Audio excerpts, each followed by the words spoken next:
नमस्कार, धरती करे पुकार में आप सबका स्वागत है। मैं हूं माइक पांडे। हमारी धरती तेज़ी से प्रगति की ओर बढ़ रही है और नई उपलब्धियों के साथ साथ नई चुनौतियां भी सामने आ रही हैं। पृथ्वी पर इंसानों की आबादी आज 8 अरब पहुंच चुकी है। बढ़ती आबादी के रहने के लिए और भोजन उपलब्ध कराने के लिए अधिक जगह की आवश्यकता है, पर जगह सीमित है। वनों के आसपास रहने वाले लोग अक्सर पशुओं के चारे और जलावन की लकड़ी के लिए वनों में चले जाते हैं और वन्यजीव भी भोजन और पानी की तलाश में शहरों की तरफ भटक पड़ते हैं। यहीं शुरू होता है संघर्ष, कॉन्फ्लिक्ट, ह्यूमन एनिमल कॉन्फ्लिक्ट यानी मानव वन्यजीव संघर्ष, जिसमें जानवरों की जान और इंसानी जान माल का नुकसान होता है। आज धरती करे पुकार में भारत के एक सबसे चुनौतीपूर्ण मुद्दे पर नज़र डालते हैं और देखते हैं कि कैसे विभिन्न राज्य और सरकारी एजेंसीज जुटी हुई हैं एक बदलाव लाने के लिए। साथ ही जानेंगे कि कैसे हम प्रकृति पर पड़ने वाले दबाव को कम कर सकते हैं एक पर्यावरण अनुकूल जीवन शैली अपनाकर, जिससे समस्या का समाधान निकल सके।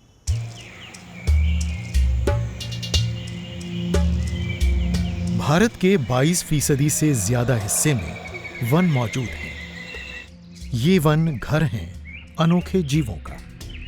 ये कानूनी तौर पर संरक्षित वन है, जहां लगभग 3,600 बाघ, 30,000 से ज्यादा हाथी, 3,000 से ज्यादा गैंडे और लगभग 13,800 तेंदुए और हजारों अन्य प्रजातियां पर्यावास करती हैं। ये वन प्रकृति की एक अनमोल धरोहर है। लाखों लोग अपनी आजीविका कमाने के लिए इन वनों पर निर्भर करते हैं।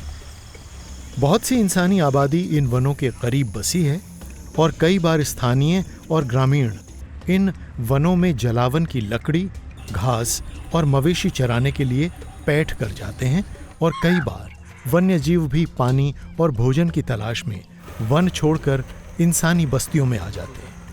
यहीं से शुरू होता है ह्यूमन एनिमल कॉन्फ्लिक्ट।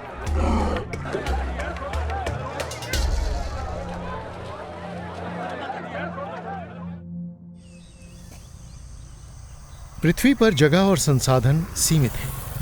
लोगों का विस्थापन यानी रीलोकेशन आसान नहीं। नतीजा, लोगों और वन्य जीवों में आपस में मुठभेड़ बढ़ती जा रही है।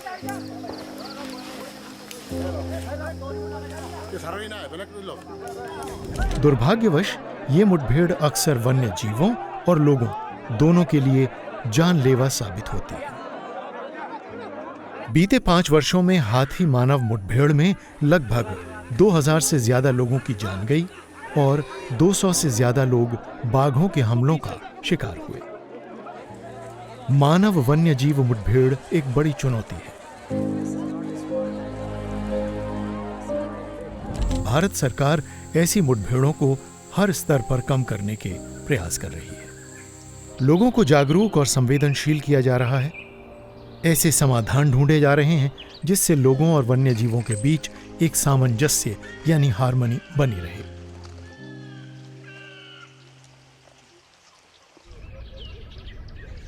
सुंदरबन एक घनी आबादी वाला इलाका है। यह सबसे बड़ा मैंग्रोव वन दुनिया में बाघों का इकलौता मैंग्रोव हैबिटेट भी है। इन वनों के संसाधन जैसे शहद, जलावन की लकड़ी और मछली पकड़ने पर लोगों की निर्भरता बढ़ती जा रही है। लिहाजा मछुआरों और बाघों के बीच संघर्ष भी बढ़ रहे हैं। बाघ जैसे बड़े मांसाहारी जीव को जिंदा रहने के लिए बड़े हैबिटेट्स की जरूरत होती है। उनके कॉरिडोर यानी जो रास्ते अच्छे पर्यावासों को आपस में जोड़ते हैं, वो अक्सर इंसानों वाले इलाकों से होकर गुजरते हैं। वन विभाग इस इलाके में संरक्षण से जुड़े कई प्रयास करता है। वन के किनारे मौजूद गांवों में रहने वाले लाखों लोग फील्ड स्टाफ पर भरोसा करते हैं, जो किसी संकट की हालत में बहुत फुर्ती से यहां पहुंच जाते हैं।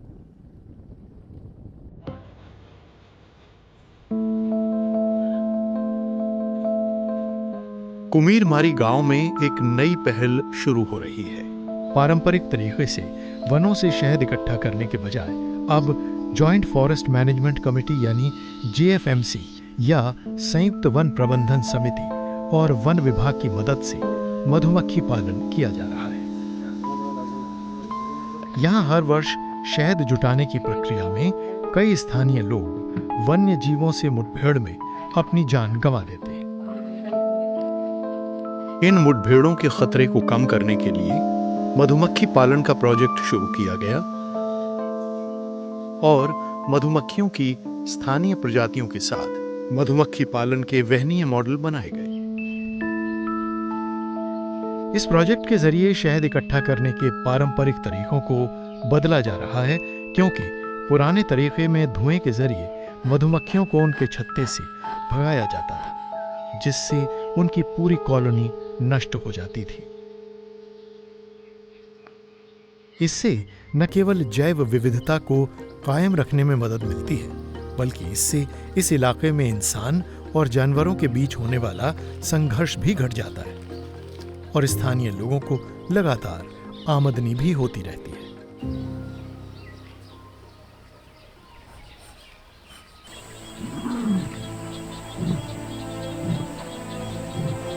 हिमालय में रहने वाला काला भालू भी एक ऐसी प्रजाति है जिनके सामने अवैध शिकारियों का खतरा भी होता है और वो इंसान और जानवर की झड़प का शिकार भी बन जाते हैं। भारत में एशियाई काले भालू मुख्य रूप से हिमालय में और हिमालय की तराई में जम्मू कश्मीर, हिमाचल प्रदेश, उत्तराखंड, उत्तर प्रदेश, अरुणाचल प्रदेश, असम, मणिपुर, मेघालय, मिजोरम, नागालैंड, सिक्किम, त्रिपुरा और पश्चिम बंगाल के उत्तरी जिलों के कुछ हिस्सों में मिलते हैं। एशियाई काले भालू भारत के वाइल्ड लाइफ प्रोटेक्शन एक्ट 1972 की अनुसूची में है, पर शरीर के कई हिस्सों के लिए इनका शिकार किया जाता है। इंसान और एशियाई काले भालू के बीच बढ़ती इन मुठभेड़ों का सामना करने के लिए अरुणाचल प्रदेश की पाके टाइगर रिजर्व के वन विभाग ने बेयर रिहैबिलिटेशन एवं कॉन्जर्वेशन की शुरुआत की। इसमें अनाथ हो गए भालू के बच्चों का पालन पोषण किया जाता है और उन्हें एक असिस्टेड रिलीज के जरिए फिर से वन में एक सुरक्षित स्थल पर छोड़ दिया जाता है। वन विभाग अपने स्तर पर जागरूकता पैदा करने और संकट वाले हालात को संभालने में मदद करता है, लेकिन लोगों को भी इस काम में अपनी भूमिका निभानी होगी।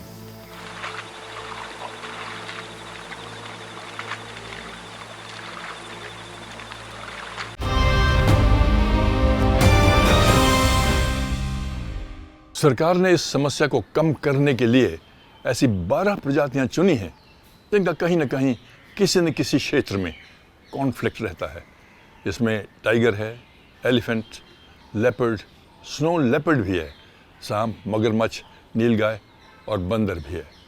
इस कॉन्फ्लिक्ट को कैसे कम किया जाए, एक नियंत्रण कैसे लाया जाए, ये कैसे हमको पता चले कि कॉन्फ्लिक्ट कहाँ होगा, इसके लिए विशेषज्ञ मिलजुल कर काम कर रहे हैं। तो देखा गया है कि कहाँ घटनाएं हो रही हैं और उस इलाके की मैपिंग को किया जाए। वैज्ञानिक तरीकों का इस्तेमाल करके और वन विभाग को सूचना देकर इंसान और वन्य जीवों दोनों की मौतों को रोका जा सकता है। इसी तरह कई जगहों पर हाथी और इंसान के बीच भी संघर्ष चल रहे हैं। हाथी खाने और पानी की तलाश में किसानों के खेतों और चाय के बागानों में भी घुस जाते हैं। लोग उन्हें भगाने के लिए आतिशबाजी और मशाल का इस्तेमाल करते हैं। कई बार बंदूकें भी इस्तेमाल की जाती हैं। हाथी डर जाते हैं और अपने बच्चों को खतरे में देखकर जवाबी हमला भी कर देते हैं। विश्व की एशियाई हाथियों की सबसे बड़ी संख्या भारत में मौजूद है। गणना के अनुसार इनकी तादाद 30,000 थी, यानी विश्व की लगभग 60% एशियाई हाथियों की आबादी भारत में है। ये 14 राज्यों के 33 एलिफेंट रिजर्व में मौजूद हैं, जो उत्तर पूर्व, मध्य, उत्तर पश्चिम और दक्षिण भारत के 65,814 वर्ग किलोमीटर इलाके में फैले हुए हैं। एलिफेंट रिजर्व्स के इर्द गिर्द कई जगहों पर इंसानी बस्तियां हैं। इंसान और हाथी का संघर्ष आज भारत में एक बहुत ही गंभीर मुद्दा बन गया है। हर वर्ष लाखों करोड़ों रुपए की फसल और संपत्ति बर्बाद हो जाती है। एक अनुमान के अनुसार हाथी लगभग 10 लाख हेक्टेयर में कृषि फसलों को बर्बाद करते हैं, जिससे हर साल कम से कम 5 लाख परिवार प्रभावित होते हैं।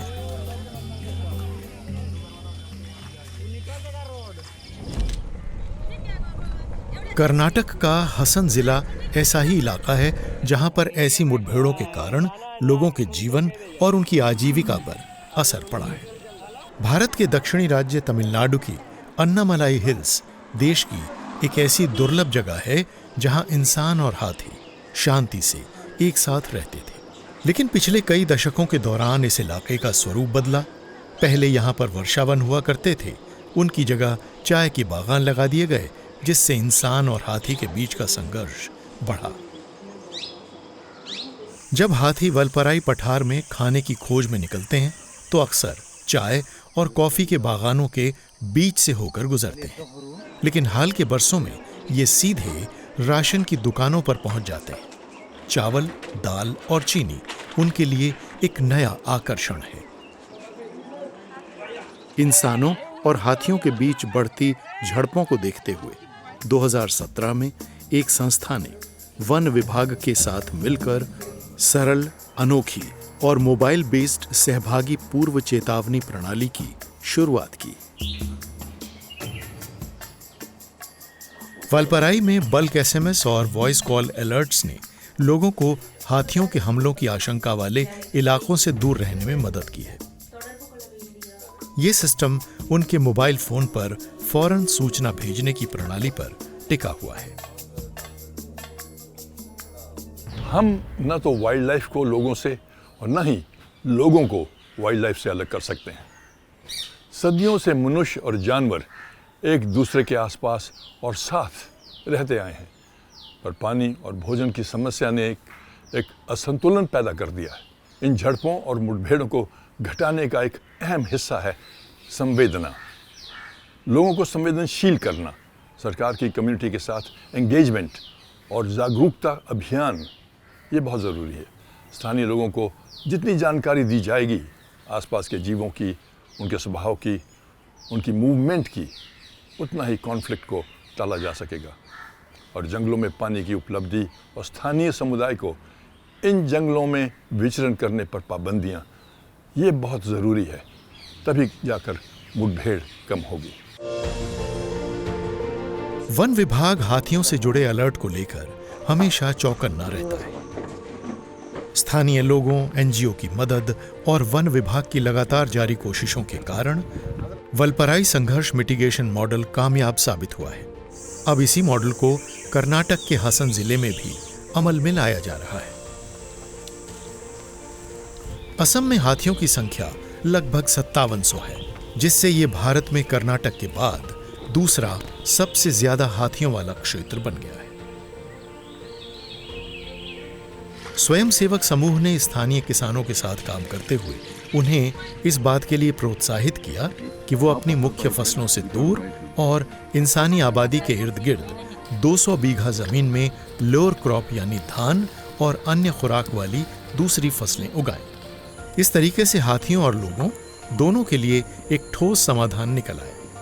हाथियों ने गांवों में घुसना बंद कर दिया, क्योंकि 200 बीघा जमीन में किसानों के खेतों से दूर ही उन्हें रसीली घास और झाड़ियां खाने को मिल जाती थी और वो इसे खाने में लीन हो जाते हैं। इसी दौरान किसान अपनी फसल काट लेते हैं और हाथियों की झड़प से बचाव भी हो जाती है। ये एक बड़ी कामयाबी साबित हुई है।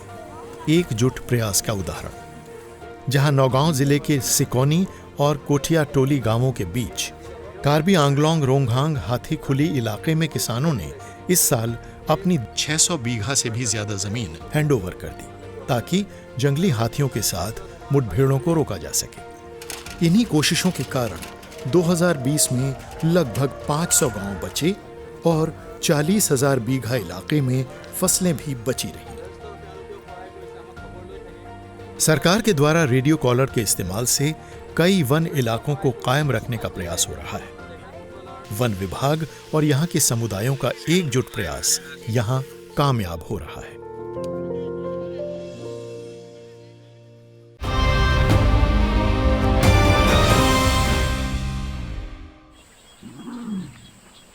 इसी तरह भारतीय तेंदुआ बिग कैट फैमिली का हालात के मुताबिक सबसे ज्यादा ढल जाने वाला जीव है।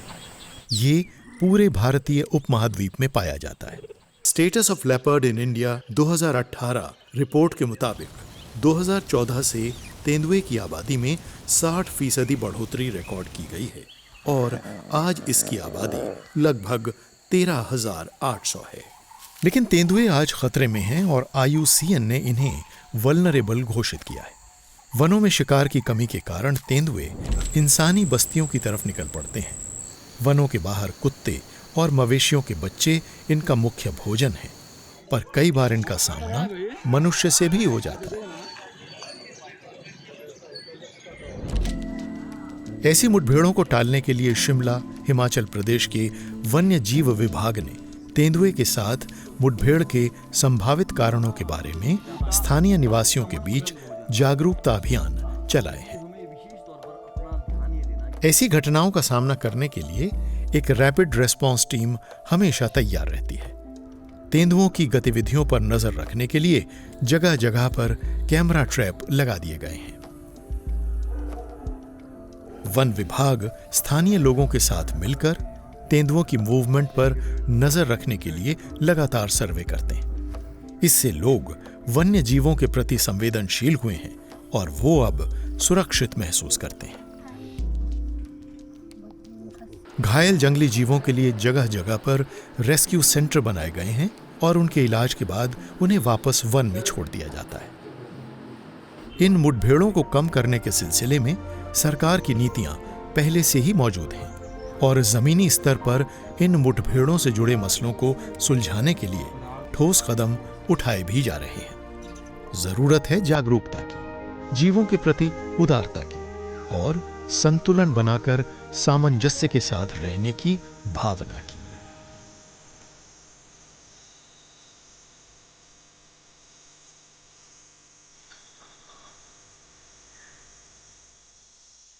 भारत में हमेशा से प्रकृति और जीवों के साथ मिलजुल के रहने की भावना रही है। सदियों से प्रकृति का आदर करते आ रहे हैं हमारा पूरा देश। अगर हम जंगलों के संसाधनों का दोहन न करें, दुरुपयोग न करें, तो जानवर अपना घर छोड़कर बाहर नहीं आएंगे। जंगल उनका घर है।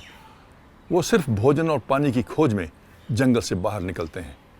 आज सरकार, वन विभाग, स्थानीय लोग और NGOs इस कॉन्फ्लिक्ट की चुनौतियों को कम करने के लिए हर संभव उपाय कर रहे हैं, लेकिन इसमें हम सबको सहयोग देना पड़ेगा। हमारे सहयोग की आवश्यकता है। संसाधनों के उपयोग के बारे में अधिक जागरूक बने और इस संघर्ष को कम करने में मदद करें। इस सप्ताह के लिए बस इतना ही। मुझे आशा है कि यह एपिसोड आपको पसंद आया होगा। अपने अपने विचार हमें ज़रूर लिख भेजिएगा। अगले हफ्ते आपसे फिर मुलाकात होगी, एक नए विषय पर, एक नए मुद्दे पर, एक नई दिशा में। तब तक के लिए अपना ख्याल रखिएगा। नमस्कार। और अब आ गया है समय साप्ताहिक क्विज का। हमारे पिछले हफ्ते का सवाल था, भारत का सबसे स्वच्छ शहर होने का खिताब किस शहर को प्राप्त है?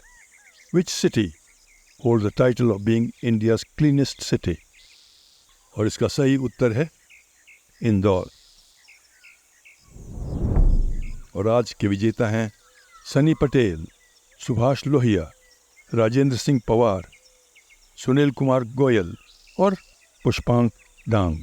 और इस हफ्ते के स्पेशल सर्टिफिकेट के विजेता हैं इनेश सिंह, अशोक अग्रवाल, विजय साहू, प्रशांत श्रीवास्तव, भावेश भावसार, रमा त्यागी, आशीष शर्मा, प्रीति पंकज श्रीवास्तव, आदित्य भारद्वाज और अनिल भागवत।